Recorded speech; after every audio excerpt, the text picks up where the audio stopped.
আব্দুল্লাহ ইবনে মুবারক রাহমাতুল্লাহি আলাইহি তিনি হজে গেলেন। আল্লাহর ঘর বাইতুল্লাহর সামনে তিনি একটু ঘুমাইলেন। ঘুমন্ত অবস্থায় স্বপ্নে দেখেন দুইজন ফেরেশতা একজন আরেকজনকে ডাক দিয়ে বলতেছে, এই বছর কি পরিমাণ লোক হজে আসলো একটু বলো। একজনে কয় 6 লক্ষ হাজি হজ করতে আসছে, আর একজনে কয় এর ভিতরে কয়জন মানুষের হজ কবুল হয়েছে, আর একজন কয় না 6 লক্ষ হাজির ভিতরে একজনের হজও কবুল হয় নাই, একজনের হজও কবুল হয় নাই। আব্দুল্লাহ ইবনে মুবারক রাহমাতুল্লাহি আলাইহি তিনি লাফ দিয়ে উঠে গেলেন।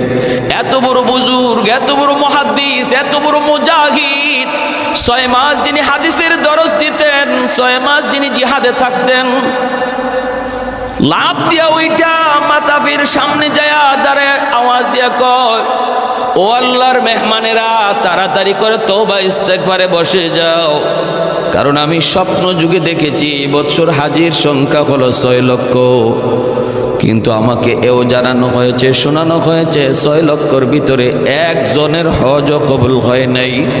তোমরা তাড়াতাড়ি করে আল্লাহর কাছে তওবা ইস্তেগফারে বসে যাও। আবার তিনি মাতাফের মধ্যে ঘুমায় পড়লেন। একই স্বপ্ন দেখতেছেন, আবারও ঘুম থেকে উইটা আবার চিৎকার দিতে লাগলেন, কে কোথায় আছো, তাড়াতাড়ি করে তোমরা আল্লাহর গুণগানে লিপ্ত হয়ে যাও। আল্লাহ পাকের কাছ থেকে যদ্দূর জানলাম, যদ্দূর শুনলাম, কারো হজ কবুল হয় নাই। কারণ হজ কবুল হয় না নিয়তে যদি গরমিল থাকে। কেউ যদি মনে করে আমার হজ হাজি মানুষ নাম লাগানোর জন্য, আলহাজ লাগানোর জন্য, মানুষ আমাকে কি বলবে, এত পয়সা হয়েছে এখনো হজ করে না, হজ কবুল হবে? হারাম টাকা দিয়া যদি কেউ হজে যায় হজ কবুল হবে? হবে না। এজন্য কারো বুঝি হজ কবুল হয় নাই। তৃতীয়বার যখন তিনি ঘুমাইছেন তখন আবারও একই কথা স্বপ্নে দেখতেছেন। জিজ্ঞেস করলেন, একজন আরেকজনকে জিজ্ঞাসা, কারো হজ কি কবুল হয়েছে? কয় না, কারো হয় নাই। তবে আল্লাহর একজন বান্দার খাতিরে আল্লাহ পাক 6 লক্ষ হাজির হজ আল্লাহ কবুল করে নিছে। কে গো সে কে? আব্দুল্লাহ ইবনে মুবারক ডাক দিয়া কয়, কে সে, কি তার পরিচয়? সে কি হজে আসছে? কয় না, সে হজই আসে নাই। সুবহানাল্লাহ, জোরে কোন না। সে হজই আসে নাই, অথচ তার উসিলায় হাজিদের হজ আল্লাহ কবুল করে। আব্দুল্লাহ ইবনে মুবারক কয়, নাম কি তার? বাড়ি কোথায়? তারে কি পাওয়া যাবে? কয় হ্যাঁ পাওয়া যাবে, তার বাড়ি হলো দামেস্ক। নাম কি তার? কয় নাম হলো আলী ইবনে মাভ। হযরত আব্দুল্লাহ ইবনে মুবারক তিনি আর দেরি করলেন না, সোজা তার খোঁজে দামেস্কে চলে গেলেন। দামেস্কে চলে গিয়া বাজার ঠিকানা সবকিছু তিনি স্বপ্ন যুগে লইলেন। মানুষকে জিজ্ঞেস করেন, আলী ইবনে মাভকে চিনুনি? মানুষে কয়, এই নামে যদি কোনো মানুষ থাকে সে তো সাধারণ একজন মানুষ। সামনে যায় দেখেন বাজারের এক কোনায় রাস্তায় বসে বসে মানুষের জুতা কালি করে।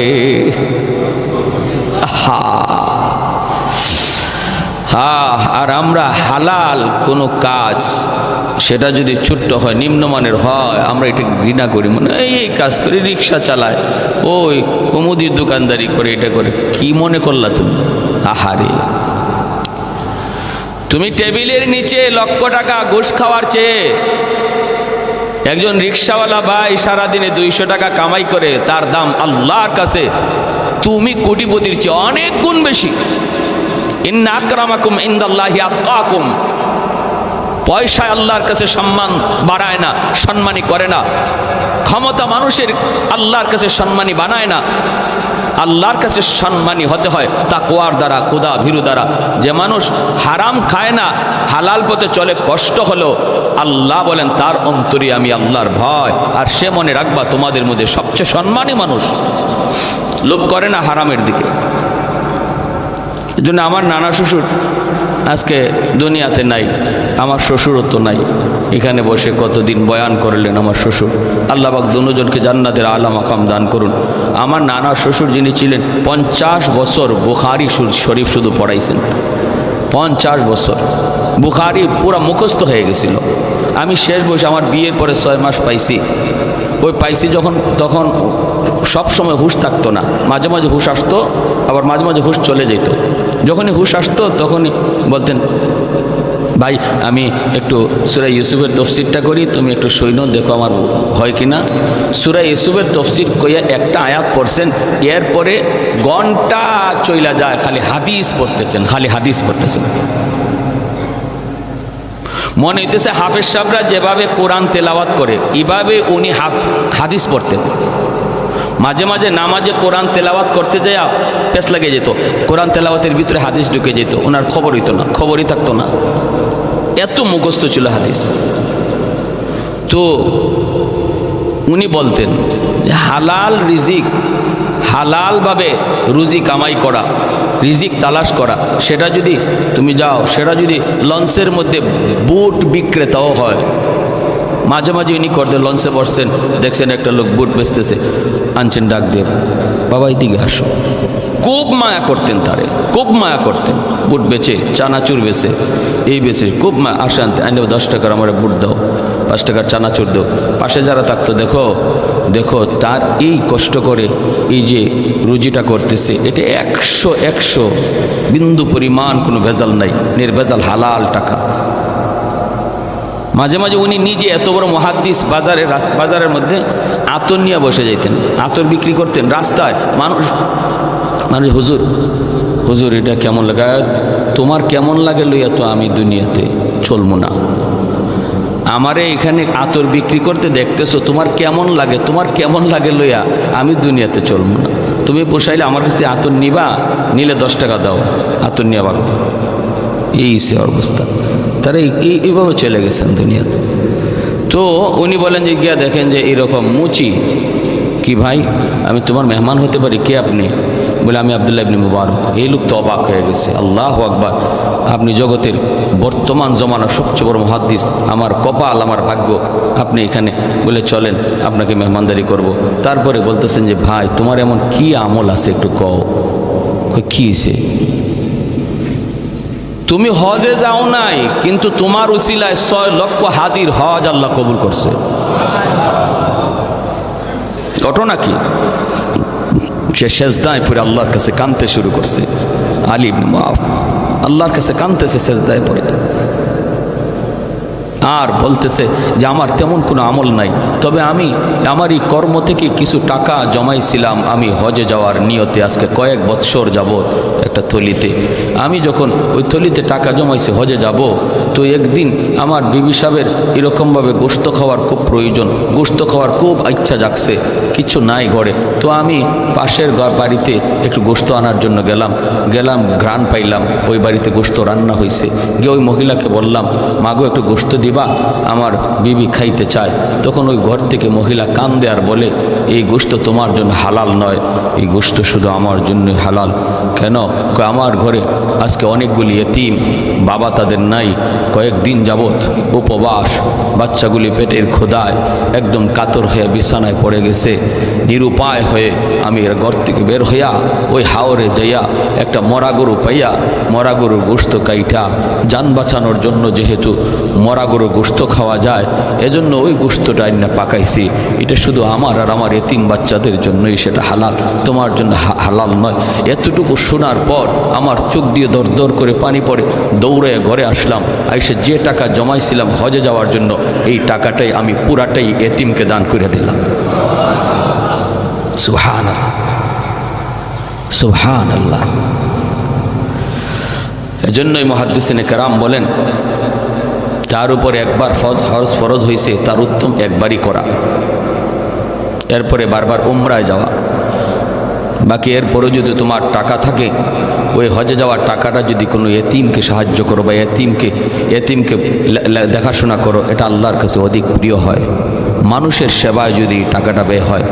আব্দুল্লাহ ইবনে মুবারক রহমাতুল্লাহি আলাইহি বলতেছে, বাবা কবরের মধ্যে আল্লাহ পাক আমার সাথে অনেক সুন্দর ভালো আচরণ করেছে।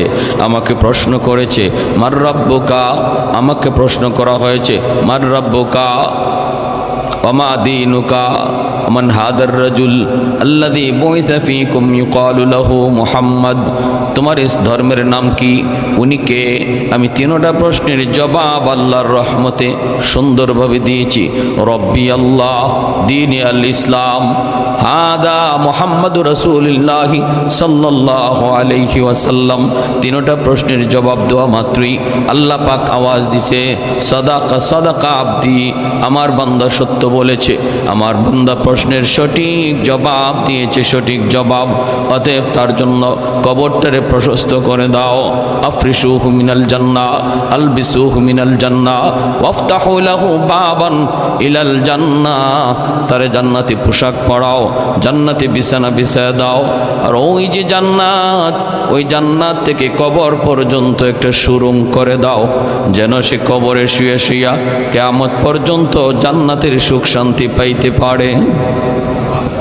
সব কিছু ঠিক আছে, আমি কবরে জান্নাতের ভিতরে আছি, জান্নাতের ভিতরে আছি, কিন্তু বাবা আমার বড় ঈর্ষা হয়। ঈর্ষা হয়। কিসের ঈর্ষা? আমার পাশের বাড়িতে ছিল যে কামার, আমার পাশের ঘরে যে থাকতো সে ছিল কামার। এই কামারও মারা গেছে, আর কামার রে আল্লাহ পাক জান্নাতে মর্যাদা আমার চেয়েও বাড়ায় দিছে।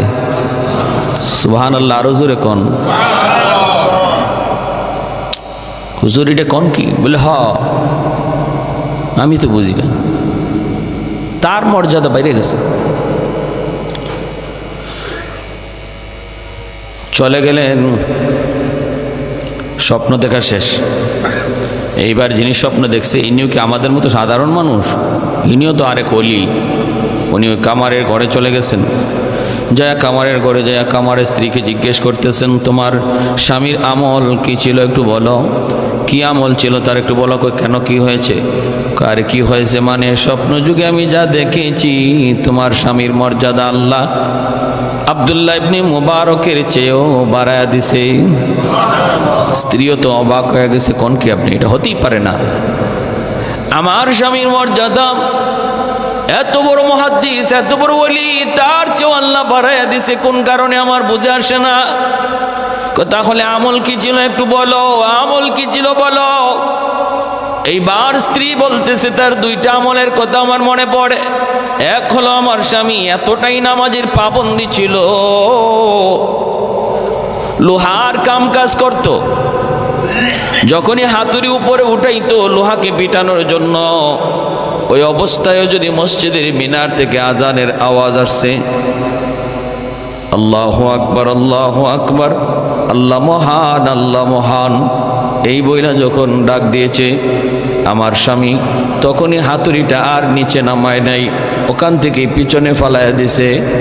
ফালায় বলছে, মালিক আমিও স্বীকার করি তুমি মহান, তুমি বড়, আমার কাজ ছোট, আমার কাজ ছোট, তুমি বড়, তুমি বড়। কাজটা আগায় নাই, পিছনে ফালায়া মসজিদে দৌড় দিছে। এই নজরে পড়ে আমার দ্বিতীয় আরেকটা আমল যদ্দূর মনে পড়ে, সেটা হলো আমার স্বামী সারাদিন লোহার কাজ কইরা যখন বিকালবেলা ঘরে ফিরত, এশার নামাজটা পইরা যখন ঘুমাইতো, শরীরটা তার ছেড়ে দিত, ক্লান্ত পরিশ্রান্ত, ক্লান্ত শরীর নিয়ে ঘুমায় পড়তো। আর পাশের ঘরটাই ছিল আব্দুল্লাহ ইবনে মুবারক রহমাতুল্লাহি আলাইহির ঘর। শেষ রাতে আব্দুল্লাহ ইবনে মুবারক তাহাজ্জুদের নামাজ পড়তেন, ফুফায় ফুফায় কাঁদতেন, চোখের পানি জড়ায় জড়ায় কাঁদতেন। ওই কান্নার আওয়াজটা যখনই আমরা শুনতাম, আমার স্বামী ঘুম থেকে উঠত, কিন্তু ক্লান্ত শরীর এতটাই দুর্বল, উঠতে পারতো না। শরীরটা ছিল তার বড় দুর্বল, চোখের পানি জড়ায় জড়ায় কাঁদত। দৃশ্যটা দেখতো আব্দুল্লাহ ইবনে মুবারক তাহাজ্জুদ পড়ে, আর চোখের পানি জড়ায় কান্দে। এই দৃশ্য দেখে আমার স্বামী নিজেও কান্ত আর কইতো, মালিক আমি তো দুর্বল, সারাদিন লোহার কাম করি, এজন্য আমার শরীরটা নিয়ে উঠতে পারি না, সারা শরীরে ব্যথা। আল্লাহ আমাকে যদি তুমি সুস্থতার নিয়ামত দিতাম, আমিও এই রকমভাবেই তোমার ওলির মতো তাহাজ্জুদ পড়তাম। শেষ সাথে নামাজ পড়ার কি মজা, শেষ সাথে তোমাকে ডাকার কি মজা। আল্লাহ আমিও একটু বোঝার চেষ্টা করতাম। এই বইলে চোখের পানি জড়ায় জড়ায় কান্ত, কিন্তু তাহাজ্জুদ পড়তে পারতো না, চোখের পানি জড়ায় কান্ত। তখনই আল্লাহর ওলি কয়, ওই যে আগ্রহ অন্তরের ভিতরে জন্মাইছে, এজন্য আল্লাহ পাক রব্বুল আলামিন তার অন্তরের দিকে তাকাইয়া আব্দুল্লাহ ইবনে মুবারকের মতোই তাহাজ্জুদের সওয়াব দিয়া বরং তার দিলের চাহাতটারে আরো পছন্দ কইরা জান্নাতে মাকাম আল্লাহ বাড়ায় দিছে। জোরে কোন সুবহানাল্লাহ। এইবার এই লোকটাকে স্পেশাল বিমানে ফ্রান্সে পাঠানো হলো। মদিনার সরকার, সৌদির সরকার পর্যন্ত টনক নড়ে গেল ঘটনার রহস্য জানার জন্য। সে ওখানে গেল, যায় খবর নেই। আজ থেকে 1 সপ্তাহ আগে আল্লাহর বান্দী ইন্তেকাল করেছে। জিজ্ঞেস করা হয় পরিবারের সদস্যকে, ঘটনা কি একটু বলো না, কোথায় তার কবর? খুঁজছে, যায় খুঁজছে, খুঁজে দেখে তার কবরের মধ্যেই মদিনার ওই মানুষের লাশ এখানে হাজির, মদিনার ওই পুরুষ লোকের লাশ এখানে হাজির, আর ফ্রান্সের ওই মুসলমান নারীর লাশ চলে গেছে মদিনায়। ঘটনা কি, কি কারণে, কি জন্য? দুজনের পরিবারকে জিজ্ঞেস করা হলো। দুজনের পরিবারকে জিজ্ঞেস করা হলো। মদিনার ওই পুরুষ লোকের পরিবারকে জিজ্ঞেস করা হয়। তার স্ত্রী বলতেছে, আমার স্বামী নামাজি ছিল, সব কিছু ভালো ছিল, কিন্তু একটা অভ্যাস তার বড় খারাপ ছিল, একটা কথা তার বড় খারাপ ছিল। খারাপ অভ্যাস না, কথাটা ছিল খারাপ। কি কথা? কথাটা হলো সে মাঝে মাঝেই যখন আমরা স্বামী স্ত্রীতে বৈধ সম্পর্কে যেতাম, গোসল যখন ফরজ হতো, তখন সে বলতো, এই গোসল ফরজ হওয়াটা ইসলামের যে একটা বিধান, এই বিধানটা আমার কাছে ভালো লাগে না, এটা আমি মানি না। খ্রিস্টানরা এজন্য অনেক ভালো, গোসল টোসল লাগে না, সব কাজ করা যায়, কিন্তু ইসলাম ধর্মে এই গোসলটারে ফরজ করার বিধানটা আমার পছন্দ হয় না। এই কথাটা প্রায় সময় বলতো, প্রায় সময় এই কথাটা বলতো। অথচ নামাজি আল্লাহর বিধান, শরীয়তের বিধান, এই বিধানটারে সে নেগলেক্ট করত। এজন্য আল্লাহ পাক মৃত্যুর পর তার লাশটারে আল্লাহ মদিনায় রাখে নাই। মরণের সময় বেঈমান হইয়া মরছে বিদায় আল্লাহ বেঈমানের দেশে তারে লাশ পাঠায় দিছে। জোরে কোন সুবহানাল্লাহ। ওই মহিলাকে জিজ্ঞেস করা হলো, মহিলার পরিবার কি ছিল, তার নেক আমল। আল্লাহর বান্দি কোরআন পড়তো, নতুন মুসলমান হয়েছে, খ্রিস্টান থেকে নতুন মুসলমান হয়ে কোরআন পড়া শিখছে, আর কোরআন পড়তো, আর মনের মধ্যে তামান্না ছিল, এই আশা ছিল, সর্বদা সে চোখের পানি জড়ায় কাঁদতো আর বলতো, আল্লাহ ও মালিক, আমার মরণ যদি মদিনায় হতো, আমি যদি তোমার নবীর দেশে শুইতে পারতাম, যেই মদিনায় তুমি তোমার হাবিবরে ঘুম পাড়াইছো, আল্লাহ আমারে যদি ওই মদিনায় তুমি ঘুম পাড়াইতা। এরকম মনের ভিতরে আফসোস নিয়ে আল্লাহর কাছে কাঁদতো। আল্লাহ তার কান্নারে এত পছন্দ করছে, এত কবুল করা করছে। মরণ হয়েছে ফ্রান্সে, কিন্তু কুদরতিভাবে আল্লাহ চিরনিদ্রায় শোয়া রাখছে মদিনায় নবীর পাশে। যেরকম সুবহানাল্লাহ। এজন্যই বলতেছি, সাবধান। কোন মন্তব্য করার আগে একটু খেয়াল করবেন, শরীয়তের কোনো বিধান নিয়ে কোনো মন্তব্য চলবে না। আল্লাহ পাক যা হালাল করেছেন, যা হারাম করেছেন, এই হালাল হারামের ব্যাপারে চুপ। আমার কোনো সিদ্ধান্ত, আমার কোনো যুক্তি, আমার কোনো বিবেক কিছুই সেখানে চলবে না। কারণ আমার আপনার যুক্তি যেখানে শেষ হবে সেখানে আল্লাহর কুদরত শুরু হবে, ঠিক কি না? যেখানে যাই আমার আপনার বিবেক শেষ হবে, স্তব্ধ হয়ে যাবে, বিবেক আর কিছুই পাবে না, দেখবে সব শূন্য। আল্লাহ বলে এখান থেকে আমার কুদরত শুরু। সুবহানাল্লাহ। তাহলে আমি আপনি কি করে এই সাগরের কিনারায় বসবো? একজন মানুষ যদি মুমিন হতে হয়, ইসলামের যতগুলি অকাট্য বিধান আছে সবগুলি অকাট্য বিধানকে সে মানতে হবে। ভালো করে বুঝবেন ঈমান আর কুফর কাকে বলে। ঈমান কাকে বলে? ঈমান বলে আল্লাহ প্রদত্ত যত বিধান আছে এই হিসাব ছাড়া, কোরআন আর হাদিস থেকে অকাট্য যত বিধান,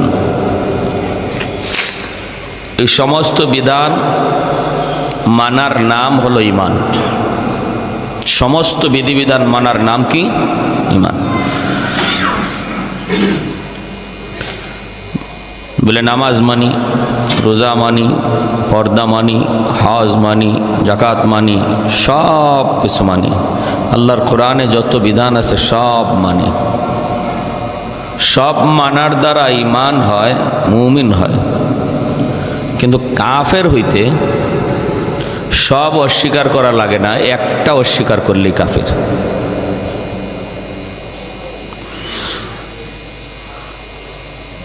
মুমিন ইমানদার হতে হলে সব মানতে হয়, আর কাফের হতে হলে সব অস্বীকার করা লাগে না। একটা শরীয়তের কোনো একটা বিধান কেউ যদি মানে না, বলে যে না আমি এটা মানি না, অথবা এই বিধানটারে নিয়ে মস্কারি করে, আল্লাহর বিধান জানছে কিন্তু সে এটাকে নিয়ে ঠাট্টা করে, ইসলামের কোনো শেয়ার যা দেখলে বোঝা যায় ইসলাম চিনা যায়, এগুলাকে ইসলামের শেয়ার বলে। যা দেখলে ইসলাম চিনা যায় মানে মুসলমান বোঝা যায়। যেমন টুপি,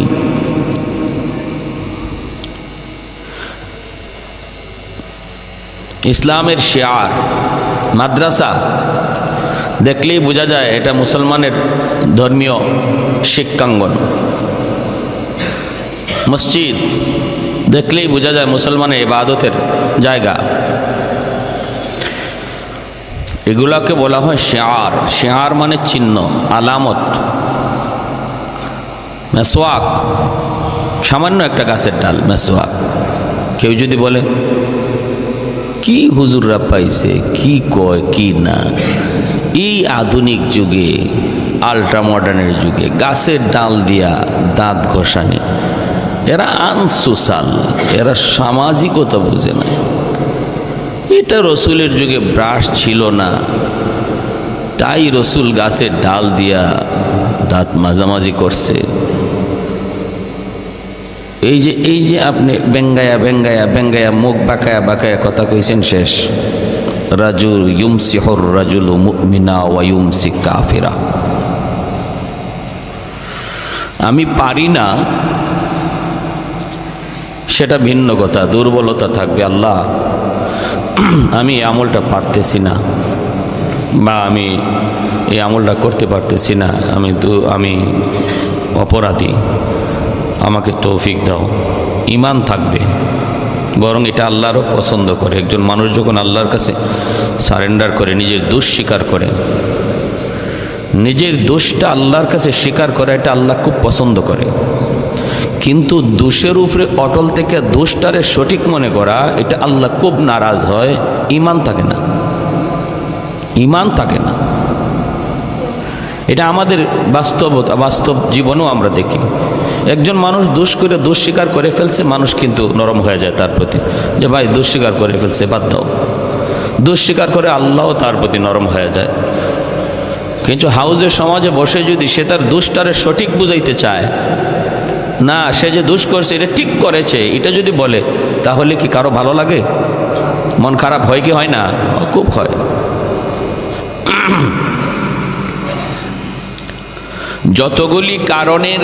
যতগুলি কাজের দ্বারা যতগুলি কারণে ঈমান ভঙ্গ হয়,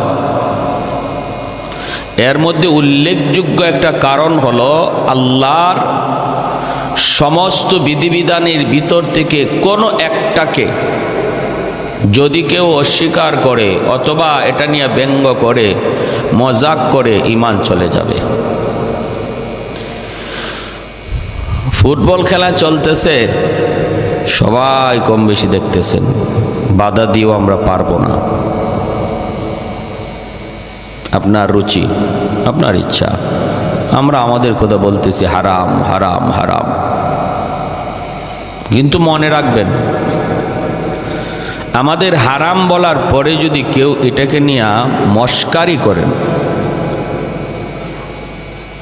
অথবা আপনার যুক্তি এখানে প্রাধান্য দেন যে এটা হারামের কি হইল, এটা একটা বিনোদন, আমরা দেখতেছি, কি হইল এটার দ্বারা আমার ক্ষতি কি হইতেছে ইসলামের, আমি তো কোনো নাফরমানি কাজ করতেছি না, আমি দেখতেছি। এই যে যুক্তি দেখাইতেছেন আপনি, কুল্লু লাবিন হারামুন, মায়ার নবীর হাদিস, আল্লাহ নবীর হাদিস, সমস্ত খেলা হারাম।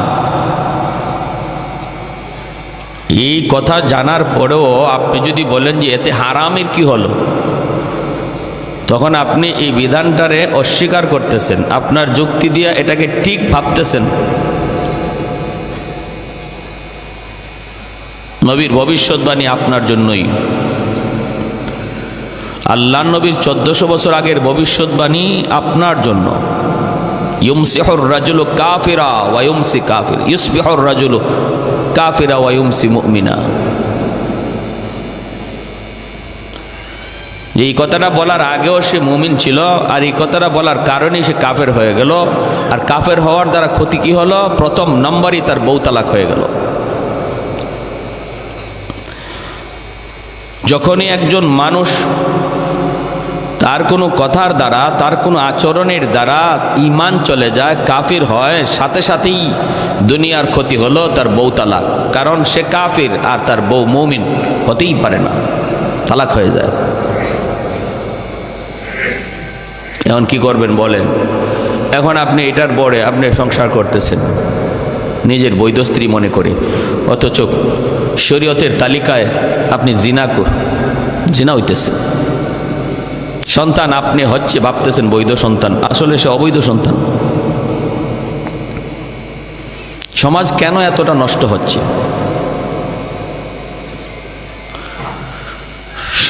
যুব সমাজের দ্বারা কেন এতটা ক্ষতির দিকে যাচ্ছে? কেন সন্তান আজকে বাপ মার কথা মানতেছে না? কেন মুরব্বীদের শ্রদ্ধা করতেছে না? কেন ইয়াবা, গাঞ্জা, মদ সব দিকে ঝুঁকতেছে? শুধু বাজে কাজের দিকে দৌড়াচ্ছে। কারণটা কি? মূলে তালাশ করলে দেখা যাবে সে বৈধ না অবৈধ, এটাই সন্দেহ আছে। কারণ বাপ মাও জানে না যে তাদের বিবাহ বাতিল হয়ে গেছে, সম্পর্কটা হচ্ছে অবৈধ।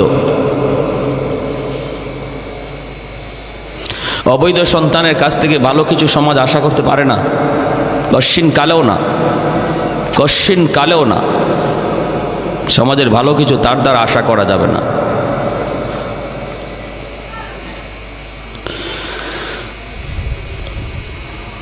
মান আমিলা সালিহাম মিন যাকারিন আও উনসা ওয়া হুয়া মুমিন ফালানুহইয়ান্নাহু হায়াতান তাইয়্যিবা ওয়ালানাজজিয়ান্নাহুম আজরাহুম বিআহসানি মা কানু ইয়ামালুন। সাহাবায়ে কেরাম রাদিয়াল্লাহু তাআলা আনহুমের ভিতরে এত ভয় ছিল, হায় আমার দৌলতে ঈমান কখন জানি আমার কাছ থেকে চলে যায়। অথচ সর্বদা আল্লাহর নবীর সাথেই থাকতেন, নবীর কথাতেই তারা চলতেন, নবীর কথা মানতেন, নবীর মতো হাঁটতেন, নবীর মতো ঘুমাইতেন, আল্লাহর নবীর মতো খাইতেন, আল্লাহর নবীর মতোই দুনিয়াদারি করতেন। কিন্তু এরপরও এত ভয়। হযরত হানজালা রাদিয়াল্লাহু তাআলা আনহু হঠাৎ করে চিল্লাইতেছেন, নাফাকা হানজালা,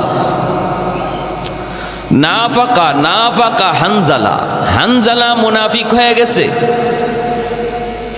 নিজে বলতেছেন।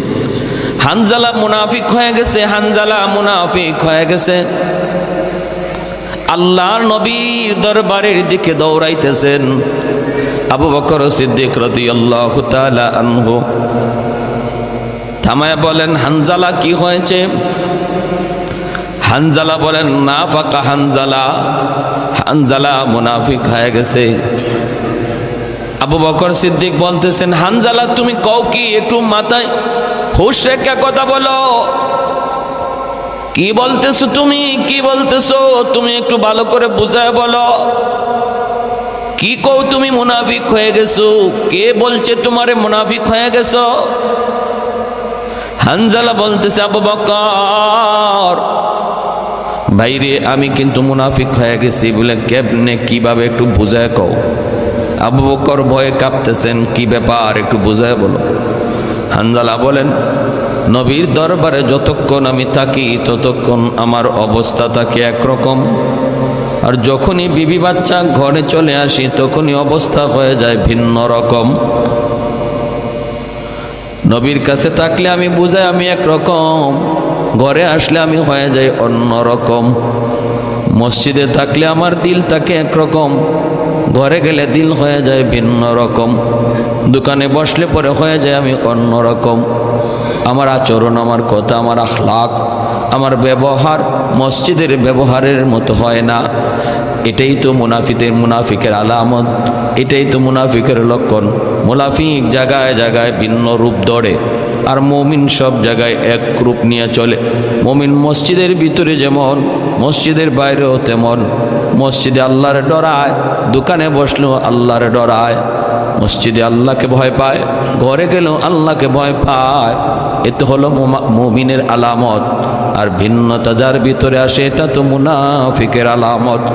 যেই মাত্র হানজালা এমন কথা বলছেন, সাথে সাথে আবু বকর সিদ্দিক রাদিয়াল্লাহু তাআলা আনহু চিৎকার দিয়া বলেন, তাহলে হানজালা যদি এই কারণে মুনাফিক হয়ে যায়, আমি আবু বকরও মুনাফিক হয়ে গেছি। এই কারণে যদি মুনাফিক হয় তাহলে আমি আবু বকর মুনাফিক হয়ে গেছি। তাড়াতাড়ি চলো আল্লাহর নবীর কাছে, সমাধান জেনে নেই, সমাধান জেনে নেই, বাঁচার উপায় কি একটু বুঝে আসি। দুজন পেরেশান হয়ে নবীর দরবারে হাজির। আল্লাহর নবীর কাছে দুজন পেরেশান হয়ে নবীকে ডাক দিয়ে বলতেছেন, ইয়া রাসূলুল্লাহ, আমরা বড় পেরেশান হয়ে আপনার কাছে এসেছি গো নবী। ওগো নবীজি, আমরা বড় ভয়ে আছি, আতঙ্কে আছি। বলে কি নিয়ে? বলে আমাদের ঈমান লইয়া আমরা বড় আতঙ্কে আছি, ভয়ে আছি। নবী বলেন, কি হয়েছে? বলে ইয়া রাসূলুল্লাহ, মনে হচ্ছে আমাদের ঈমান চলে যায়, আবার ঈমান মাঝে মাঝে আসে। আমরা মনে হয় মুনাফিক হয়ে গেছি, মুনাফিক। নবী বলতেছেন, কোন কারণে? আবু বকর সিদ্দিক কান্দেন, হানজালা কান্দেন। নবী বলেন, বলো না কি হয়েছে, একটু খুলে বলো। হানজালা কয়, নবী গো, যতক্ষণ আপনার কাছে থাকি ততক্ষণ আমাদের দিল শান্ত থাকে। আমরা আমাদের দিলের হালত আমরা একরকম বুঝি। যখনই মসজিদ থেকে বের হই, যখনই ঘরে যাই, বিবি বাচ্চার কাছে যাই, যখনই সমাজের সাথে তাল মিলাই, যখনই আমরা আমাদের ব্যবসার প্রতিষ্ঠানে যাই, তখনই আমাদের চেহারা অন্যরকম হয়ে যায়, দিলের হালত পরিবর্তন হয়ে যায়। ইয়া রাসূলুল্লাহ, এটা তো মুনাফিকের আলামত। মুনাফিকের হালত হলো সে ভিন্ন জায়গায় ভিন্ন রূপ নেয়, এক এক জায়গায় এক এক রূপ নেয়, এটা হলো মুনাফিকের আলামত। তাহলে আমরা তো মুনাফিক হয়ে গেছি, মুনাফিক। আল্লাহর নবী, রহমতের নবী বলেন, মায়ার নবী তখন দুজনকে বুকে জড়ায় ধইরা আদর করেন, সান্ত্বনা দিয়ে নবী বলেন, না আবু বকর, হানজালা, আমি নবী সুসংবাদ দিচ্ছি, তোমরা মুনাফিক না। জোরে কোন সুবহানাল্লাহ। এ হানজালা, আবু বকর, মুনাফিক কারা কারা এটা আমি নবীও জানি না, যদি আল্লাহ আমাকে না জানায়। জোরে কোন না সুবহানাল্লাহ। মুনাফিকের হালত হলো কলিজার ভিতর, নেফাকের অবস্থান হলো কলিজার ভিতর, অন্তরের ভিতরে। বাহ্যিক আমল দেখা, বাহ্যিক কোনো কাজ দেখা কাউকে মুনাফিক বলা যাবে না। দিলের ভিতরে কুফর, মুখে ঈমান, এর নাম হলো মুনাফিক। দিলের ভিতরে কুফর আর মুখে ঈমান। তোমাদের দিলে তো কুফর নয়, দিলের ভিতরে কোনো কুফরই নয়, বরং আমলের ভিতরে তারতম্য সৃষ্টি হয়। মসজিদের ভিতরে তোমাদের আমল একরকম, মসজিদের বাইরে গেলে আমলের মধ্যে ভিন্নতা আসে। আমলের ভিন্নতার দ্বারা মুনাফিক হয় না, ঈমানের ভিন্নতার দ্বারা মুনাফিক হয়। জোরে বলি সুবহানাল্লাহ। না না, তোমরা মুনাফিক না। আমলের ভিতরে তারতম্য হতে পারে, কিন্তু ইয়াকিনের ভিতরে, বিশ্বাসের ভিতরে যদি তারতম্য হয় তাহলে কিন্তু মুনাফিক হয়ে যায়, মুনাফিক হয়ে যায়। আল্লাহ নবী সান্ত্বনা দিলেন। সাহাবায়ে কেরাম রাদিয়াল্লাহু তাআলা আনহুমের ভিতরেও কি পরিমাণ ভয় ছিল, কি পরিমাণ ভয়, কিন্তু আমাদের অন্তরে বিন্দু পরিমাণ ভয় নাই। আমাদের চাল চলনে বোঝা যায় মুসলমানের ঘরে জন্ম নিয়া আমি তো মুসলমান, নিশ্চিত মুসলমান, আমার মুসলমানি যাবে কোথায়? আমি ইমানদারের ঘরে জন্ম নিছি, আমার ঈমান যাবে কোথায়?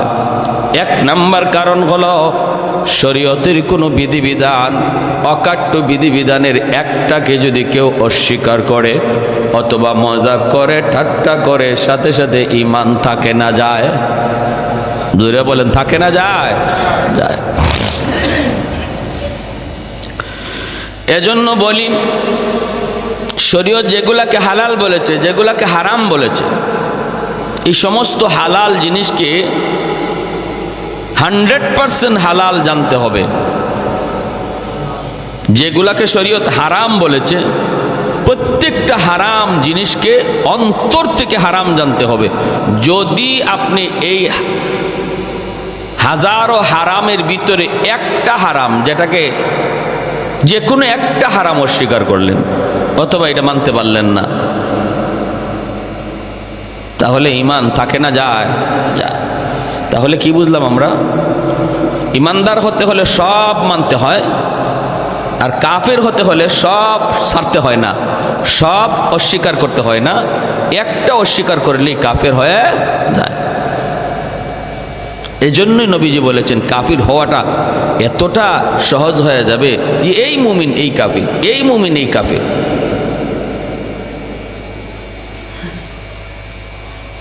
এজন্য আমরা আমাদের কথা বলবো, খেলাধুলা হারাম। হ্যাঁ, আপনি দেখতেছেন হারাম কাজ করতেছেন, অন্তত হৃদয়ের ভিতরে, মনের ভিতরে নিজের অপরাধী ভাবেন, অপরাধী, তো ঈমান থাকবে। আর যদি এখানে অহংকারী দেখান, আমি কি কম বুঝি, আর এটা হারামের কি হইল, এখানে ক্ষতির কি হচ্ছে? কাতার একটা মুসলিম দেশ বিশ্বকাপের আয়োজন করছে, ইসলামের দাওয়াত দিতেছে, কোরআনে আয়াত হাদিস লিখে ইসলামের দাওয়াত দিচ্ছে, এতে ক্ষতির কি হলো? হারাম কাজের আয়োজন কইরা ইসলামের দাওয়াত দেওয়াও হারাম। হারামের মাধ্যমে ইসলামের পথে কাউকে ডাকা, এটাও কি? জোরে কন, জোরে কন, হারাম। কোনো ওয়াজ মাহফিলে কর্তৃপক্ষ যদি মনে করে যে মানুষ যখন আয় না দিনের কথা শুনতে, হুজুরের কথা শুনতে, মমতাজরে লই আইমু আজকে, আর হুজুর উঠবার আগে মমতাজ গান গাইব, মানুষ আসে না কেমনে দেখব? ভালো করে বুঝছেন, তার উদ্দেশ্য গান শোনানো নয়, উদ্দেশ্য ভালো, উদ্দেশ্য হলো মানুষ জমানো, ওয়াজ শোনানো, কিন্তু যে পদ্ধতিটা নিছে এটা হালাল না হারাম? কোন গায়িকা, কোন নায়িকা আইনা মানুষ জমাইয়া তারপরে ওয়াজ শোনাবে, এমন চিন্তা যদি কেউ করে, এটা যেমন হারাম, বিশ্বকাপের আয়োজন কইরা কোরআনের আয়াত আর হাদিস লিখে দাওয়াত দেওয়া এটাও হারাম। আপনারা কে বলছে মুসলমান বানাইতে? এইভাবে কি আপনার এই দায়িত্ব? এই টিকাদারিটা দিছে কে আপনারে? এইভাবে কাউরে মুসলমান বানানোর টিকাদারি আপনারে কে দিল? আপনার আল্লাহ জিজ্ঞেস করবো যে ওই কি আর্জেন্টিনার প্লেয়ারগুলো মুসলমান হইল না কেন, তুই জব দিয়ে যা, জিগাই পাল্লা? মোটেও জিগাইতো না আল্লাহ। মুসলমান হইলি কি না হইলি কি আল্লাহর কি আসে যায়? তাম দুনিয়ার সব মুসলমান সব অমুসলিম হয়ে যাক, আল্লাহর কি আসা যায়? আল্লাহর খুদাই চলে যাবে, জবাব তারটা তা দিবে। কিন্তু আপনাকে এই পদ্ধতিতে আগাইতে গেছে কে?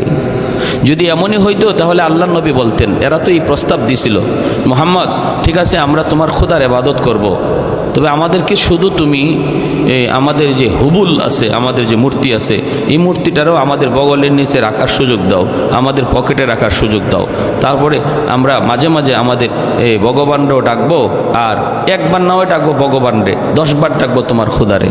আল্লাহ নবীকে রাখো। নবী যদি এই প্রস্তাবটা খালি মানতেন, এরকম বহু সুযোগ ছিল যে ওরা নবীর কাছে আসার। আল্লাহ নবী নিজে যদি খালি পাশে একটা মূর্তি সাজায় রাখতেন আর বলতেন আসো আসো এক আল্লাহর দাওয়াত দেই, ওরা খালি মূর্তিটা দেখলেই হাজারো মক্কার মানুষ জমা হয়ে যেত। নবী এই সুযোগে এক আল্লাহর দাওয়াত দিয়ে দিতে পারতেন, বুঝাইতে পারতেন। কৌশল নিছেন জমা করার, আর দাওয়াত দিছেন এক আল্লাহর, হতে পারতো। কিন্তু একটা নজির দেখান, একটা নজির, একটা দৃষ্টান্ত দেখান, এমন কোনো দৃষ্টান্ত নাই।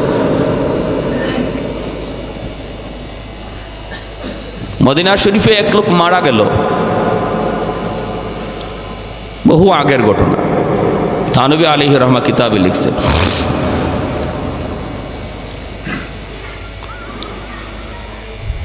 কোন কারণে তার কবর আবার খনন করতে হলো।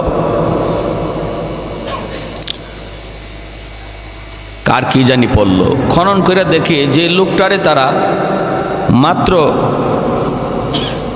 কবরে রাখলো, এই লোকের লাশ কবরে নাই। এখানে একটা মহিলার লাশ।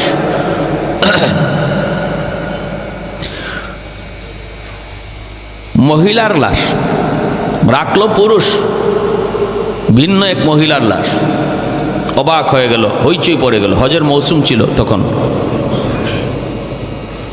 হজের মৌসুম ছিল। অনেক মানুষ এই খবর পাইয়া দেখতেও গেল। তখন মদিনায় এক লোক ছিল ফ্রান্সের, ওখান থেকে মুসলমান হয়ে সে আসছে, সেও গেছে দেখতে। এই মহিলারে কেউ চিনে না, মদিনার সব মানুষ আসছে, কেউ চিনে না এই মহিলাকে।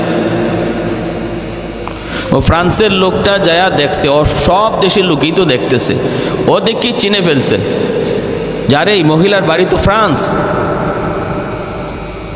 এখানে আসলো কেমন করে? আর আমি তো হজের মৌসুমে, হজের সফরে আসার আগে আমি তারে কোরআন পড়াই। সুবহানাল্লাহ, জোরে কোন।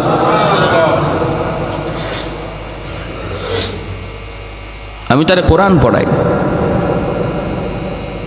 কোরআন শিখাইছি, আমি তারে জীবিত তো আসছি। তা আল্লাহ সেখানে আসলো কেমন করে? সে আমার ছাত্রী। হইচই পড়ে গেল মদিনায়। এইবার এই লোকটাকে স্পেশাল বিমানে ফ্রান্সে পাঠানো হলো। মদিনার সরকার, সৌদির সরকার পর্যন্ত টনক নড়ে গেল ঘটনার রহস্য জানার জন্য।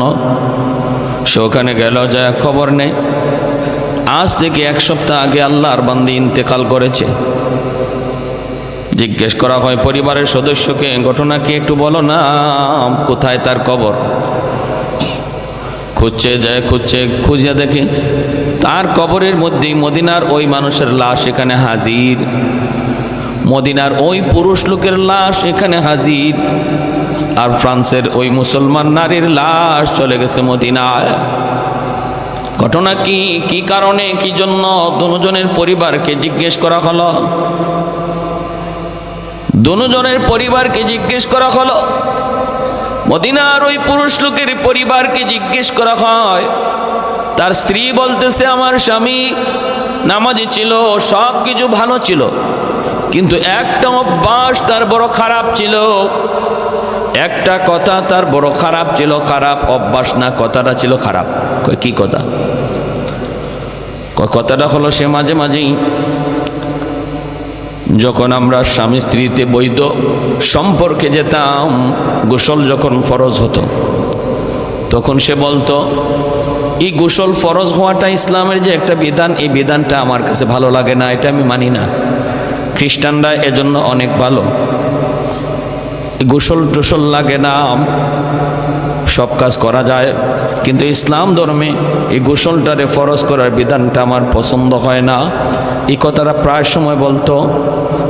সময় এই কথাটা বলতো, অথচ নামাজি আল্লাহর বিধান, শরীয়তের বিধান, এই বিধানটারে সে নেগলেক্ট করত। এজন্য আল্লাহ পাক মৃত্যুর পর তার লাশটারে আল্লাহ মদিনায় রাখে নাই, মরণের সময় বেঈমান হইয়া মরছে বিদায় আল্লাহ বেঈমানের দেশে তারে লাশ পাঠায় দিছে। যেরকম সুবহানাল্লাহ। ওই মহিলাকে জিজ্ঞেস করা হলো, মহিলার পরিবার কি ছিল, তার নেক আমল। আল্লাহর বান্দি কোরআন পড়তো, নতুন মুসলমান হয়েছে, খ্রিস্টান থেকে নতুন মুসলমান হয়ে কোরআন পড়া শিখছে, আর কোরআন পড়তো, আর মনের মধ্যে তামান্না ছিল, এই আশা ছিল, সর্বদা সে চোখের পানি জড়ায় কাঁদতো আর বলতো, আল্লাহ ও মালিক, আমার মরণ যদি মদিনায় হতো, আমি যদি তোমার নবীর দেশে শুইতে পারতাম, যেই মদিনায় তুমি তোমার হাবিবরে ঘুম পাড়াইছো, আল্লাহ আমারে যদি ওই মদিনায় তুমি ঘুম পাড়াইতা। এরকম মনের ভিতরে আফসোস নিয়ে আল্লাহর কাছে কাঁদতো। আল্লাহ তার কান্নারে এত পছন্দ করছে, এত কবুল করছে। মরণ হয়েছে ফ্রান্সে, কিন্তু কুদরতিভাবে আল্লাহ চিরনিদ্রায় শোয়া রাখছে মদিনায় নবীর পাশে। যেরকম সুবহানাল্লাহ। এজন্যই বলতেছি, সাবধান। কোন মন্তব্য করার আগে একটু খেয়াল করবেন, শরীয়তের কোনো বিধান নিয়ে কোনো মন্তব্য চলবে না। আল্লাহ পাক যা হালাল করেছেন, যা হারাম করেছেন, এই হালাল হারামের ব্যাপারে চুপ। আমার কোনো সিদ্ধান্ত, আমার কোনো যুক্তি, আমার কোনো বিবেক কিছুই সেখানে চলবে না। কারণ আমার আপনার যুক্তি যেখানে শেষ হবে, সেখানে আল্লাহর কুদরত শুরু হবে, ঠিক কি না? যেখানে যাই আমার আপনার বিবেক শেষ হবে, স্তব্ধ হয়ে যাবে, বিবেক আর কিছুই পাবে না, দেখবে সব শূন্য। আল্লাহ বলে, এখান থেকে আমার কুদরত শুরু। সুবহানাল্লাহ। তাহলে আমি আপনি কি করে এই সাগরের কিনারায় বসবো? শরীয়তের সাগরের কিনারায় বসবো কি করে? কিসের বাহাদুরি? আহা, আল্লাহ তুমি সহি বুঝদান করো, সবাই বলি আমিন। এজন্য দিলের মধ্যে কোনো আমলের প্রতি চাহাত, আগ্রহ জন্ম না। সাহাবায়ে কেরাম রাদিয়াল্লাহু তাআলা আনহুমের তো এমন ছিল, তারা ঈমান আমলের প্রতিযোগিতা করত। আমার ঈমান আরও কেমনে বাড়ানো যায়, ঈমানকে আরও মজবুত কেমনে করা যায়, আমল আরও কেমনে বাড়ানো যায়, এই ছিল তাদের প্রতিযোগিতা। দিলের ভিতরে ছিল এই চাহাত, সর্বদা দিলটা ভয়ে কাতর থাকতো আল্লাহ পাকের বিধানের সামনে, আল্লাহর কুদরতের সামনে, আল্লাহ পাকের জালালিয়তের সামনে। হযরত আব্দুল্লাহ ইবনে মুবারক রাহমাতুল্লাহি আলাইহি বহুত বড় একজন বুজুর্গ, বহুত বড় মুহাদ্দিস, বহুত বড় ফকি, যার জামানায় তামাম পৃথিবীতে ওনার মতো আলেম, ওনার মতো মুহাদ্দিস তামাম দুনিয়ায় ছিল না। সুবহানাল্লাহ। জোরে করুন। আব্দুল্লাহ ইবনে মুবারক রাহমাতুল্লাহি আলাইহি এত বড় মুহাদ্দিস, ইন্তেকাল হলো। মুরিদ স্বপ্নে দিকে জিজ্ঞেস করতেছে, হুজুর কবরে আপনার সাথে কেমন আচরণ হয়েছে একটু বলেন। আব্দুল্লাহ ইবনে মুবারক রাহমাতুল্লাহি আলাইহি বলতেছে, বাবা কবরের মধ্যে আল্লাহ পাক আমার সাথে অনেক সুন্দর ভালো আচরণ করেছে। আমাকে প্রশ্ন করেছে, মার রাব্বুকা, আমাকে প্রশ্ন করা হয়েছে, মার রাব্বুকা ওমা দীনুকা মান হাদার রাজুল আল্লাযী বুইসা ফীকুম ইউকালু লাহু মুহাম্মদ, তোমার ইস ধর্মের নাম কি, উনি কে? আমি তিনটা প্রশ্নের জবাব আল্লাহর রহমতে সুন্দরভাবে দিয়েছি। রব্বি আল্লাহ, দীন আল ইসলাম, হাদা মুহাম্মাদুর রাসূলুল্লাহ সাল্লাল্লাহু আলাইহি ওয়াসাল্লাম। তিনটা প্রশ্নের জবাব দেওয়া মাত্রই আল্লাহ পাক আওয়াজ দিছে, সাদাকা সাদাকা আবদি, আমার বান্দা সত্য বলেছে। আমার বান্দা প্রশ্নের সঠিক জবাব দিয়েছে, সঠিক জবাব। অতএব তার জন্য কবরটারে প্রশস্ত করে দাও। আফরিশুহু মিনাল জান্নাহ আলবিসুহু মিনাল জান্নাহ ওয়াফতাহু লাহু বাবান ইলাল জান্নাহ। তারে জান্নাতি পোশাক পরাও, জান্নাতি বিছানা বিছায় দাও। আর ওই যে জান্নাত, ওই জান্নাত থেকে কবর পর্যন্ত একটা সুরুং করে দাও, যেন সে কবরে শুয়ে শুয়া কিয়ামত পর্যন্ত জান্নাতের সুখ শান্তি পাইতে পারে। সব কিছু ঠিক আছে, আমি কবরে জান্নাতের ভিতরে আছি, জান্নাতের ভিতরে আছি, কিন্তু বাবা আমার বড় ঈর্ষা হয়। ঈর্ষা হয়। কিসের ঈর্ষা? আমার পাশের বাড়িতে ছিল যে আমার পাশের ঘরে যে থাকতো সে ছিল কামার। এই কামারও মারা গেছে, আর কামার রে আল্লাহ পাক জান্নাতে মর্যাদা আমার চেয়েও বাড়ায় দিছে। সুবহানাল্লাহ। আরো জোরে কোন হুজুর, এটা কোন কি? বলে হ, আমি তো বুঝি না, তার মর্যাদা বাইরে গেছে। চলে গেলেন, স্বপ্ন দেখা শেষ। এইবার যিনি স্বপ্ন দেখছে ইনিও কি আমাদের মতো সাধারণ মানুষ? ইনিও তো আরেক ওলি। উনি ওই কামারের ঘরে চলে গেছেন। জয়া কামারের ঘরে জয়া কামারের স্ত্রীকে জিজ্ঞেস করতেছেন, তোমার স্বামীর আমল কি ছিল একটু বলো। কি আমল ছিল তার একটু বলো। কেন, কি হয়েছে? আরে কি হয়েছে মানে, স্বপ্ন যুগে আমি যা দেখেছি তোমার স্বামীর মর্যাদা আল্লাহ আব্দুল্লাহ ইবনে মুবারকের চেয়েও বাড়ায়া দিছে। স্ত্রীও তো অবাক হয়ে গেছে, কোন কি আপনি, এটা হতেই পারে না। আমার স্বামীর মর্যাদা এত বড় মুহাদ্দিস, এত বড় ওলি, তার চেয়েও আল্লাহ বাড়ায়া দিছে, কোন কারণে আমার বুঝে আসে না।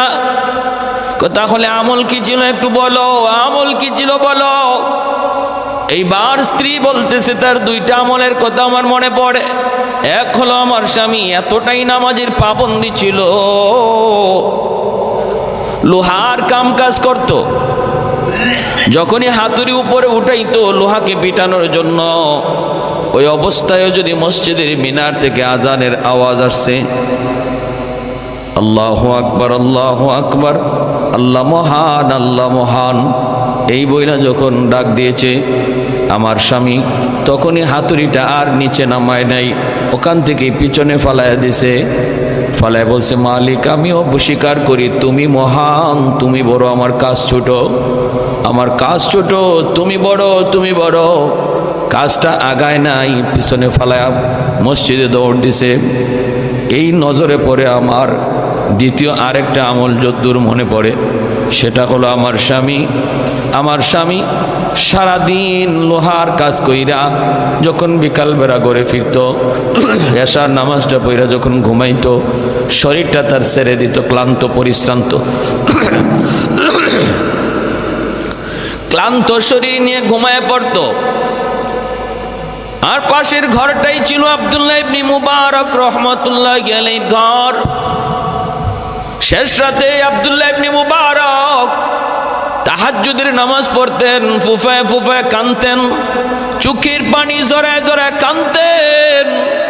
ওই কান্নার আওয়াজটা যখনই আমরা শুনতাম, আমার স্বামী ঘুম থেকে উঠত, কিন্তু ক্লান্ত শরীরে এতটাই দুর্বল, উঠতে পারতো না। শরীরটা ছিল তার বড় দুর্বল, চোখের পানি জড়ায় জড়ায় কাঁদত। দৃশ্যটা দেখতো আব্দুল্লাহ ইবনে মুবারক তাহাজ্জুদ পড়ে আর চোখের পানি জড়ায় কান্দে।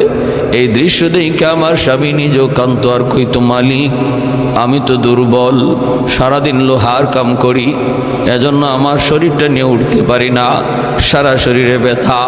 আল্লাহ আমাকে যদি তুমি সুস্থতার নিয়ামত দিতাম, আমিও এই রকমভাবেই তোমার ওলির মতো তাহাজ্জুদ পড়তাম। শেষ সাথে নামাজ পড়ার কি মজা, শেষ সাথে তোমাকে ডাকার কি মজা। আল্লাহ আমিও একটু বোঝার চেষ্টা করতাম, এই বইলে চোখের পানি জরে জরে কান্ত, কিন্তু তাহাজ্জুদ পড়তে পারতো না, চোখের পানি জরে কান্ত। তখনই আল্লাহর ওলি কয়, ওই যে আগ্রহ অন্তরের ভিতরে জন্মাইছে, এজন্য আল্লাহ পাক রব্বুল আলামিন তার অন্তরের দিকে তাকাইয়া আব্দুল্লাহ ইবনে মুবারকের মতোই তাহাজ্জুদের সওয়াব দিয়া বরং তার দিলের চাহাতটারে আরো পছন্দ কইরা জান্নাতে মাকাম আল্লাহ বাড়ায় দিছে। জোরে কোন সুবহানাল্লাহ। এজন্য সাবধান, আমলের দিকে আমাদের প্রতিযোগিতা থাকবে, আমলের মধ্যে আগ্রহ থাকবে, খেলাধুলার প্রতি আগ্রহ নয়, খেলাধুলার প্রতি এত আসক্তি নয়, আসক্তি থাকবে আমার আমলের দিকে, আসক্তি থাকবে আরেক ভাইয়ের দিকে। আরেক ভাই মসজিদে 5 ওয়াক্ত যায়, আমি কেন যেতে পারতেছি না, আমি কেন পারতেছি না। আরেক ভাই ফজরের জামাতে যায়, আমি এখনো কেন ফজরের জামাতে যেতে পারলাম না। দিলের ভিতরে এই চাহাতটা থাকবে, দিলের ভিতরে এই তলবটা থাকবে, দিলের ভিতরে এই আকাঙ্ক্ষাটা থাকবে। আল্লাহ পাক দিলের ওই আকাঙ্ক্ষার দিকে তাকাইলে আল্লাহ তার বান্দারে তার ওলির খাতায় নাম লেখায়, আর ওলি হওয়ার জন্য যা আমল দরকার তার দ্বারা আল্লাহ করায় নেয়। আল্লাহ তখন তার জন্য আমলের দরজা আসান করে দেয়, আসান করে দেয়। দিলের দিকে তাকায়, দিলের দিকে তাকায়। এজন্য দিলটারে নরম রাখবো সর্বদা, আল্লাহর বিধিবিধানের উপরে মজবুত থাকবো। আর কখনো কোনো সন্দেহ আল্লাহর কোনো বিধানের উপরে, শরীয়তের কোনো বিধানের উপরে বিন্দু পরিমাণ সন্দেহের জায়গা দিব না। যদি আনি, যদি নিজের বুক যুক্তি আর বিবেককে এখানে খাটাই, তাহলে নবীর ওই ভবিষ্যৎবাণী সকালে মুমিন বিকালে কাফের হয়ে যাবে। আল্লাহ আমাদেরকে সহিভাবে বুঝার তৌফিক দান করুন।